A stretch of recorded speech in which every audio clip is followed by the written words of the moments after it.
መክሮ ነበር በእኔ ጉዳይ ክፉ ቆራርጦ ሊጥለኝ ባሉባልታ ሰይፎ ሩጫዬን ሊገታ እንደ ቀላል አድርጎ ጌታ ያልነበርም በዚያ ኅብረት ሸንጎ እርሱ ከሌለበት በመከራቸው መሃል ልቤ ለአንድ አፍታ አረ እንዴት ይሰጋል።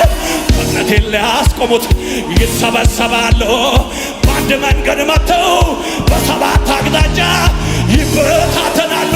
የለበትም በመከራቸው መሃል የለበትም ይቁም ይብቃው ሲባል የለበትም ሲያሴሩ በኔ ላይ የለበትም አልተስማማም ሰማይ የለበትም በመከራቸው መሃል የለበትም ይቁም ይብቃው ሲባል የለበትም ሲያሴሩ በኔ